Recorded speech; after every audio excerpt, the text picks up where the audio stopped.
Good morning, everybody, and welcome to Beginner Basics Barbarian, where I teach you the basics that you need to go to get started with the Barbarian. So Barbarian is pretty straightforward. It's pretty simple. So hopefully this will be easy. And if you want a build to follow, there'll be one in the description of this video, so you can use that as kind of your first playthrough Barbarian. It's powerful and it will get you through the game. So let's get started. Let's talk about stats. So Barbarian, their main stats are Strength and Constitution. Strength is your ability to hit monsters and deal damage, and Constitution is your ability to have more health. These other stats don't really matter that much.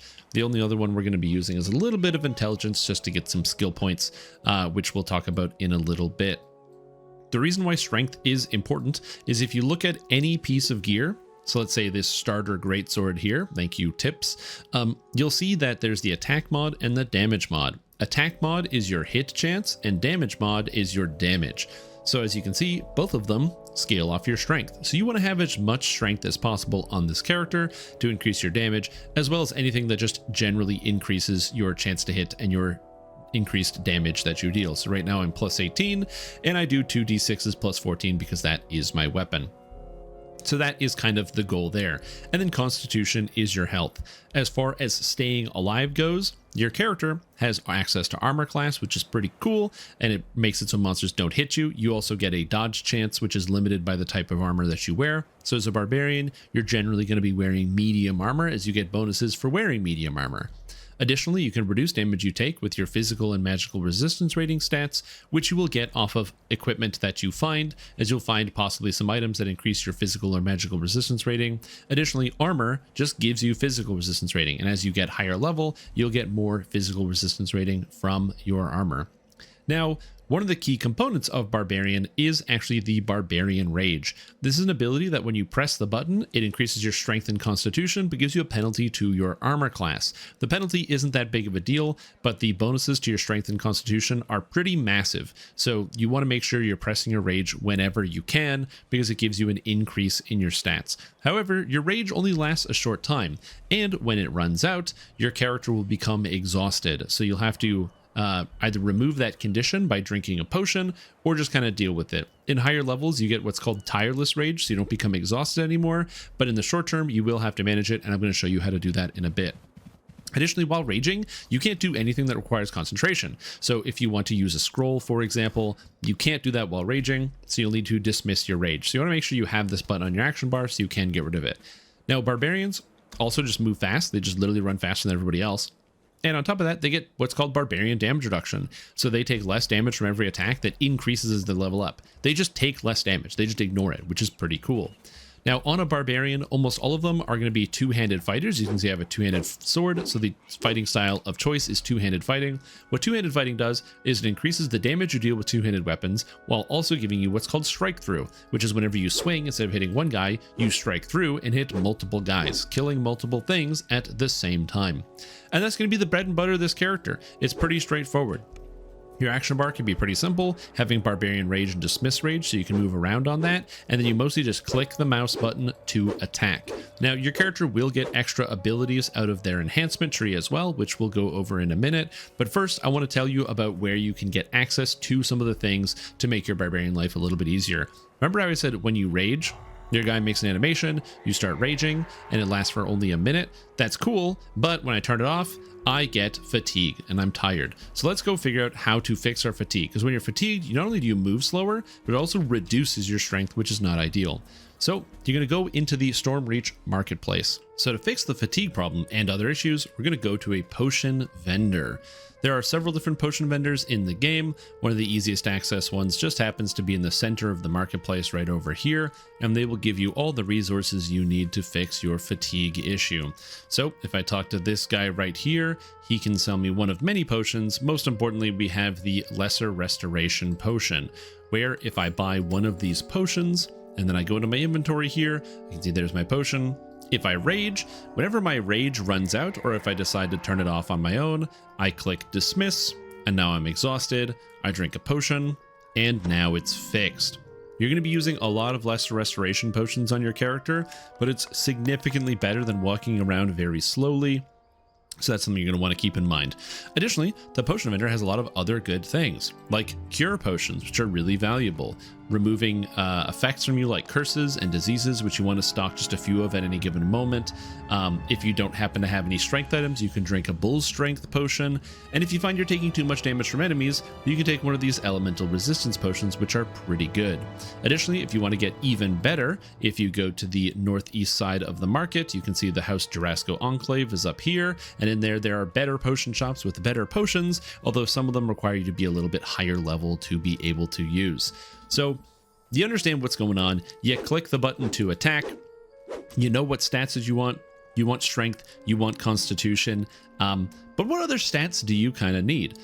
To put it pretty simply, the only real stats you need on Barbarians is anything that increases this number, your hit bonus, or this number, your damage. So those are things that say accuracy on them to increase your hit chance, or damage to increase your damage. There's also the stat seeker, which increases your critical damage, which is really, really nice.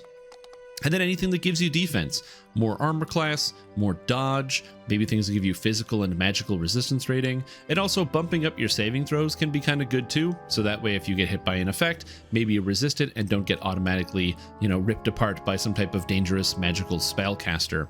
Now, let's talk about the enhancement tree. Every barbarian, well, every class, gets to specialize in one of 3 different enhancement trees. And so there's 3 different kinds of barbarians you can play.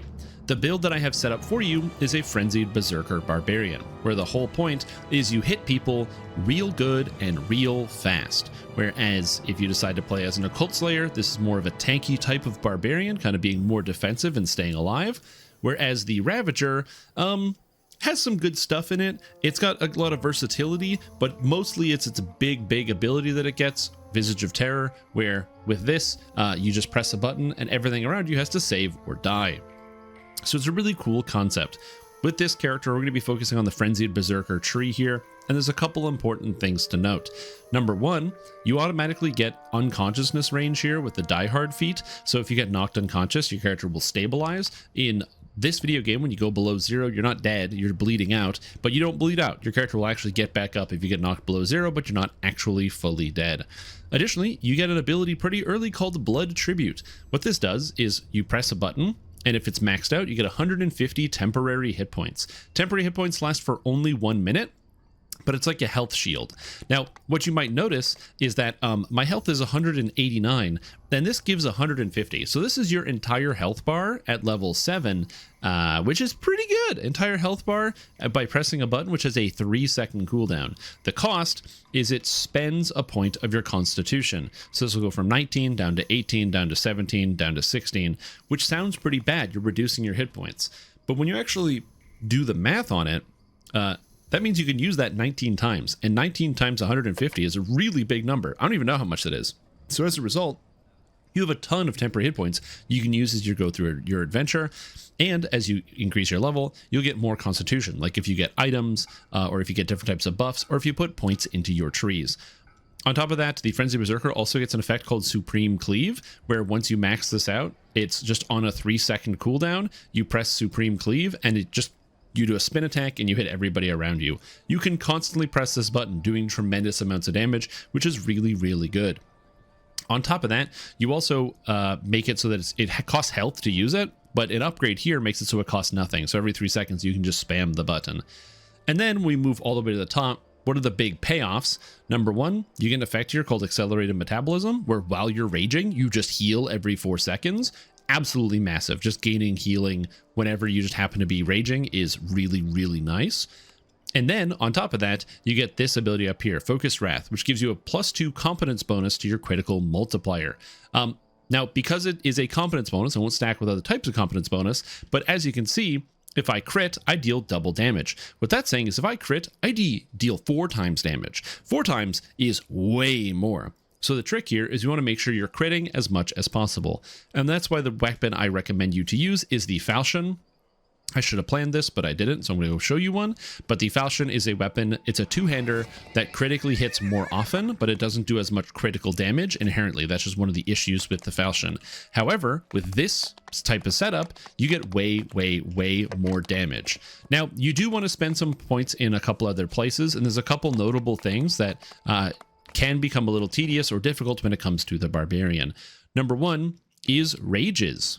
you only get like 2 rages a day, and you do get more rages as you level up, but it takes time to get those extra rages. And that's why for a character like this, you're definitely going to want to be getting additional rages somehow, or making them last longer to make it more convenient. So out of the Frenzy Berserker tree, you can get extra rages per rest, or out of the Occult Slayer tree, you can make your rages last longer. So that way you don't have to press the button as often, which is a lot easier to kind of work with and interact with. Additionally, your rages are based off of your constitution. That's how long your rage lasts. It's all based on the constitution. And as you go up, there's like constitution in the tree, constitution over here, constitution over here. And again, with items, it makes your rages just generally last longer.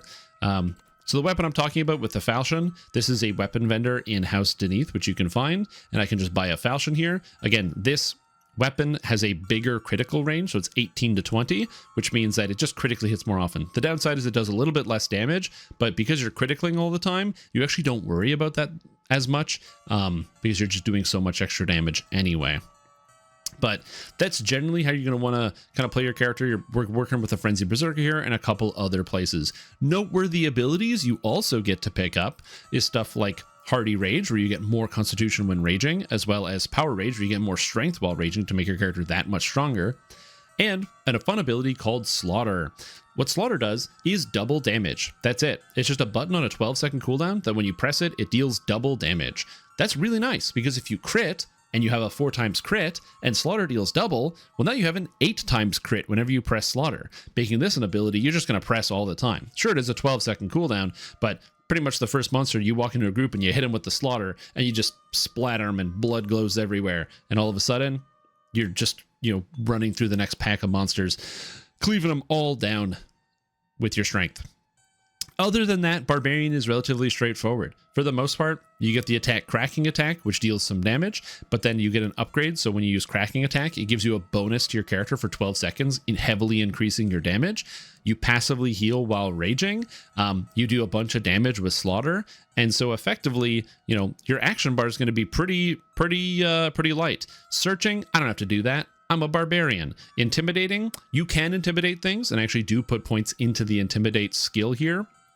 So that way you have access to this half-orc ability Lock Bash, where you can open a treasure chest with your fist. By intimidating, you're able to punch a treasure chest and then just open it anyway, which is very, very fun. So you might not be able to search for things or search for traps around a chest, but you can get it open.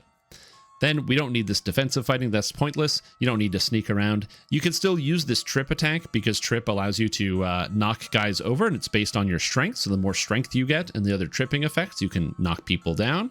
And then you're going to be using a couple abilities here. So you barely have any things you need to have on your action bar down in the bottom of your screen. So while many players might pop out a whole bunch of action bars and might have like tons and tons and tons of abilities that they're placing on the character screen, your character only needs a few, which is nice. Now, again, this doesn't mean Barbarian is bad. It just means that Barbarian is like easier to get started with, simple at the beginning, and kind of allows you to go this direction. Now, the last thing I will note is for staying alive, I recommend playing in a group and joining some other people to have some people to play with. However, if you want to play by yourself, or you only have a little bit of time, you don't want to go through the trouble of trying to find other people to play with, then hirelings are the game plan.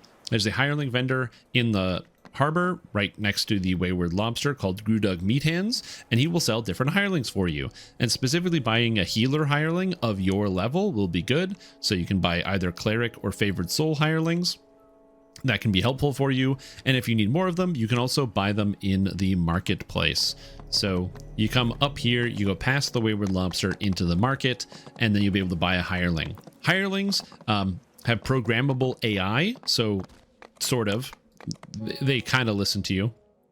They do things on their own, but if they are a healer, they will heal you as long as you have them set to protect you, which is important. So because my character is level 7, I go to the level 7 hireling vendor that's down here, and I can see my options are either buying Flower, Laerthor, or Zaghar Everstar. Now, it is important to note, whenever you buy a hireling, read the description of the hireling because it will tell you about what that character is going to do. For example, Zaghar Everstar, committed to disproving those that spurn his race, Zaghar lends his healing talents to any that seek them. Zaghar is a healer and will do his best to heal you. If I go to the next one, Nimeth Celebel, arrogant even towards her allies at times, Nimeth is nevertheless a potent spellcasting threat. Nimeth is not going to heal you. She's going to try to blow up enemies with holy magic. So just make sure you do a quick read over of some of the hireling contracts so you know what they're going to do ahead of time. And as long as you have a hireling with you, you should have absolutely no problem in an adventure. Now, to give you a bit of an example as to how a hireling is supposed to work, if I actually summon the hireling here, what I want to do is they have multiple settings on this. If I set them to active, that means they will just start doing things they think is important. So if my health gets low, they will heal me. If their health gets low, they will heal them. There is the defensive component. The problem with this one is this only works if like they get engaged in combat. So if like, let's say you're being attacked, but they haven't been engaged in combat, they haven't been attacked, sometimes they get a little squirrely with the AI. So what you want to do is you just want to set it to this effect here, set it to active, and then everything is good. You can also manually cast the spells, like click on yourself and say, hey, give me a cure, and then boom, it heals me for a whole bunch of health. But as long as it's on active, and you drag one of these guys around, they will help you out. But even though they are members of your party, you have to bear in mind, you will also want to protect them as well. As a barbarian, you're very good at cleaving multiple guys down. So if you notice a bunch of guys are going after your hireling, maybe help them out and get them off of them. All right, so I'm going to take a quick opportunity to go over the actual build here and how you put stuff together. So for your starting stats on your barbarian, you're going to be starting with high strength, then into some constitution, and then just making sure you have a little bit of intelligence so you can take some skills. And on your level ups, you'll be putting your points into strength. If you wanted to play a different race, you can. You're just going to have a little bit less strength than this, obviously, because half orcs get a big bonus to strength, and you lose out on the lock bashing ability, which is based on your intimidate. So if you do want to change your race, you can, just be aware of that. Strength is your most important stat though, so always make sure you max that out and put as many points as you can into strength. For your skills, you're going to be running Intimidate, Tumble, and Use Magic Device. Use Magic Device is for using all those magical items at the end game that can help you like clear status effects or resurrect other players from the dead. Tumble is a good defensive ability, and Intimidate allows you to open up locks with your fist, which is important. Then we move into the feats. You take pretty much the stock standard two-handed fighting feat list, so grabbing the two-handed fighting style at 1, 6, and 12. You take improved critical slashing because you will want to focus on slashing weapons. I want to recommend other weapon types, but realistically, slashing is the best weapon type in the game, and almost all the good weapons are slashing, so you're going to be using slashing weapons, and I also recommend you use falchions for this build, which are slashing. Then we also take power attack, weapon, focus, slashing, and power critical, just to add a little bit of extra stats to our character. Power attack increasing your damage with two-handed weapons. Then for the epic levels, this is pretty much standard for any epic character. Barbarian damage reduction to have even better damage reduction, more two-handed fighting bonuses, critical damage bonuses, double strike bonuses, more damage reduction. Harbinger of Chaos is an effect that gives you a bonus later on with some of your epic stuff. Patience, which reduces your attack speed a little bit, but gives you a lot more extra damage. You get you're a Scion of Arborea, which just gives you more damage, again, more defense, more damage, and some health. So it's pretty straightforward damage, a whole bunch of passes that just make you stronger. As far as your enhancements go, you're mostly in Frenzy Berserker with a few points in Ravager, Occult Slayer, and the Half-Orc Tree.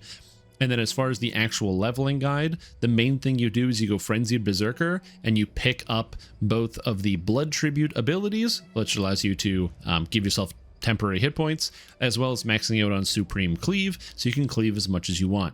Once you have both of those abilities maxed out, that's when you want to start spending some points in some of the other trees. Specifically in the Ravager, you get an effect called I Like Pain.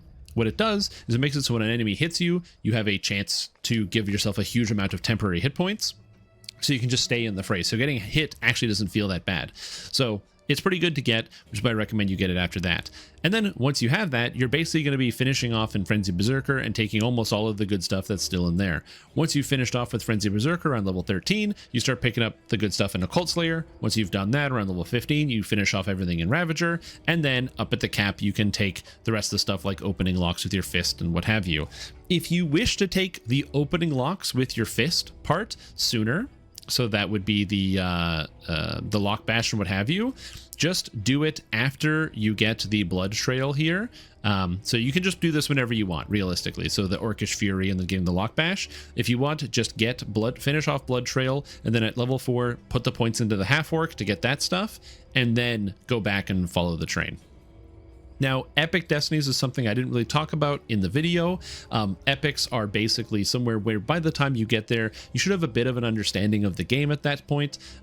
Every character gets access to epic destinies, and it's like epic classes, so it's like its whole thing. The basic breakdown is you're going to be in Fury of the Wild using an attack called Quick Cutter. This is the first thing you should take, and it is insane. Quick Cutter feels so good that when you press the button, it's just everything dies. I just don't know how to describe it. It's really beautiful and really wonderful. And you're going to be spending most of your points in Fury of the Wild. However, you're also going to want to use the Primal Avatar tree, because there's an effect called a mantle, which is like a buff you put on yourself, and every epic tree has an epic strike and a mantle, so like an epic attack and an epic buff. You only get one of each, so you're taking the epic strike from Fury of the Wild, the Quick Cutter, where you do a 360 and you're like a whirlwind and you kill everybody. But then there's also the Primal Avatar mantle. You're taking Mantle of the Thorn, which makes it so that when you hit people, it adds a huge amount of elemental damage onto all of your attacks, and it's very, very, very, very good. On top of that, you spend a few points in Legendary Dreadnought, which is kind of like just a sustained fighter sort of tree, to get yourself some just extra points and some extra general stats.